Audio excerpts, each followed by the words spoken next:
जमहूरियत न मिलने की वजह से वो इंसानी हुकूक समझकर उसका दिन मनाया जा रहा है,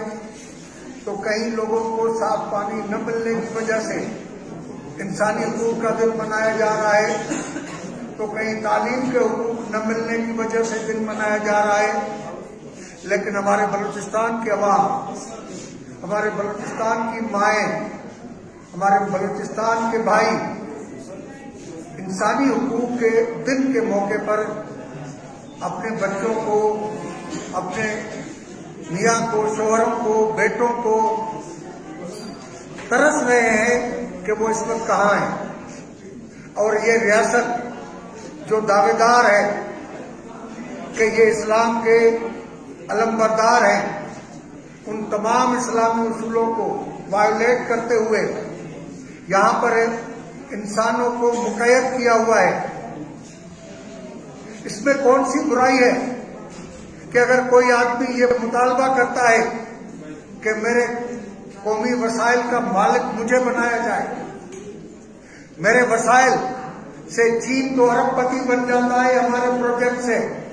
हमारे जनरल 2 साल 3 साल कोर कमांडर रहकर अरबों रुपए कमाकर यूरोप के 20 मुल्कों में अपने कारोबार शुरू करते हैं, लेकिन हमारे बच्चों को रोजगार भी नहीं मिलता, सड़क भी नहीं मिलती, पानी भी नहीं मिलता, और उनको इस हक न मिलने की वजह से, आवाज उठाने की वजह से लापता किया जाता है। और उन लापता अफराद को कई साल गुजर जाते हैं अपने ही बनाए हुए कानून को, अपने ही बनाए हुए अदालतें, अपने ही बनाए हुए थाने, जहां पर इनके मुकदमे दर्ज होने चाहिए, उसका ट्रायल होना चाहिए और उनको हक मिलना चाहिए कि वो फ्रीडम कास्टरों की तरह अदालतों में आके बयान दे, कहें कि हम इस रियासत से बागी क्यों हैं, हम इस रियासत से बगावत पर क्यों मजबूर हुए हैं। ये उनको मौका दिया जाए, लेकिन क्यों कि ये रियासत मां नहीं, ये डायन है जो अपने बच्चों को खा रही है। और इस वक्त दुनिया के अंदर जितनी भी रियासतें हैं, वहां पर इस तरह के जबरी लापता करने के जो मुजरिम थे वो बिलाशक मर गए। पीछे जब मुल्क के अंदर तब्दीली आई, इंकलाब आया, तो उनकी मैयतों को, उनकी हड्डियों को कब्रों से निकालकर फांसी पर लटकाया गया। ये इनको याद रखना चाहिए कि तारीख में इंसानों ने इंतकाम लिया है, और लोगों को मार देने से, जबरी लापता करने से न तारीखें खत्म होती हैं, न लोग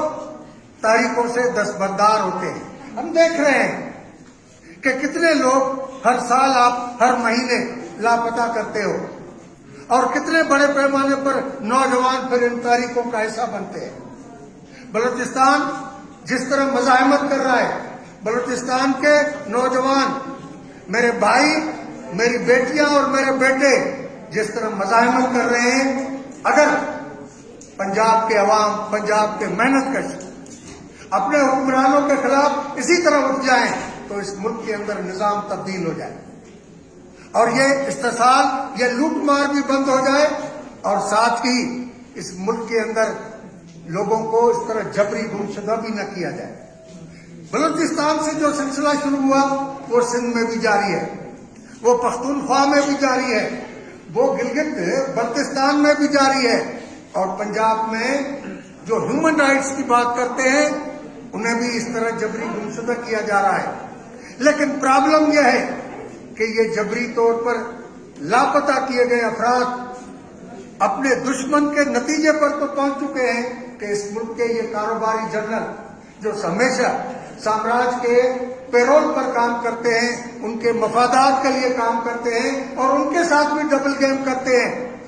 उनके खिलाफ मुत्तहद होकर जिद्दोजहद नहीं हो पा रहे। ये हमारी कमजोरी है। ये कमजोरी अगर हमसे दूर हो जाए तो इस मुल्क के अंदर इनके गिरबानों में हमारे हाथ होंगे, और हम अपने बेटों के, हम अपने बच्चों के इनसे हिसाब किताब लेंगे। और मैं समझता हूं कि वो वक्त दूर नहीं है। ये दुनिया से सबक सीखे, चिली से सबक सीखे, अर्जेंटीना से सबक सीखे, कोलंबिया से सबक सीखे। کہ وہاں پر جبری لاپتہ کرنے والے حکمرانوں کا اثر کیا ہوا، آمروں کا اثر کیا ہوا، وردی پوشوں کا اثر کیا ہوا، ان سے سبق سیکھیں۔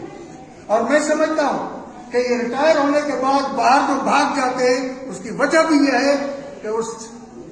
منطقی نتیجے کا، انجام کا تصور کر کے ملک چھوڑ کے بھاگ جاتے ہیں۔ لہذا یہ سلسلہ بند کرو تاکہ نہ ملک سے آپ کو بھاگنا پڑے اور نہ ہماری مائیں اور بہنیں اس طرح آہو زار کریں اور اپنے لواحقین کی باتیں کرتے ہوئے میں حیران ہوں کہ وہ اسٹیج پر آ کے کیا بیان کریں کہ میرے بھائی کے ساتھ کیا ہوا، میرے باپ کے ساتھ کیا ہوا، میرے بیٹے کے ساتھ کیا ہوا۔ میں ان وردی والوں سے کہتا ہوں کہ 1970 میں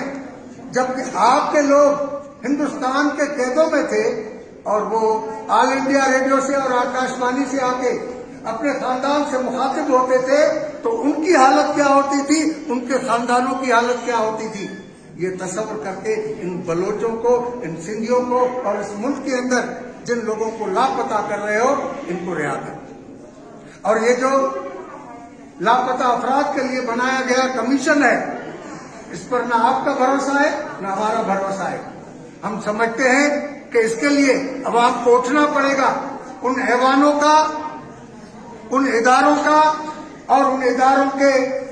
کور کمانڈروں کے گھروں کا گھیراؤ کرنا پڑے گا، تب یہ سلسلہ رکے گا۔ باقی یہ جو ہماری نام نہاد منتخب حکومتیں ہیں یہ اقتدار میں بھیک مانگ کے حصے داری لیتی ہیں، اور جہاں پر چیف منسٹری کا عہدہ بکتا ہو، جہاں پر کور کمانڈر کا عہدہ بکتا ہو، وہاں پر اس نظام سے ہمیں کچھ نہیں ملنا۔ عوام کو ایک بغاوت کے ذریعے ان حکمرانوں کے خلاف لڑائی لڑنی ہوگی، اور یہ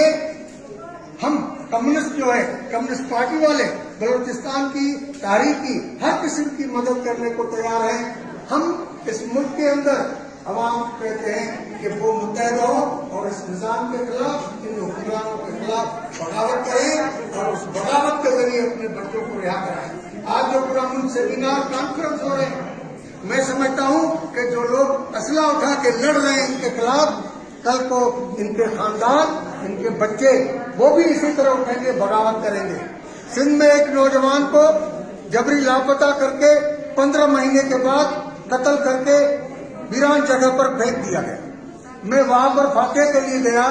ان کا بھائی اس کے بیٹے کو لے آیا، بیٹے کی عمر 8 سال تھی۔ میں نے بیٹے سے کہا کہ بیٹا مجھے افسوس ہے کہ آپ سے آپ کا والد چھینا گیا ہے، تو وہ بیٹا رویا نہیں، انہوں نے کہا مجھے کہ چاچا مجھے دعا کریں، میں بڑا ہوں، میں بدلہ لوں گا۔ آپ یہ بو رہے ہو فصل، اور یہ فصل آپ کو کاٹنی پڑے گی، لہذا یہ راستہ بند کرو، تمام لاپتہ افراد کو رہا کرو یا عدالتوں میں پیش کرو۔ شکریہ۔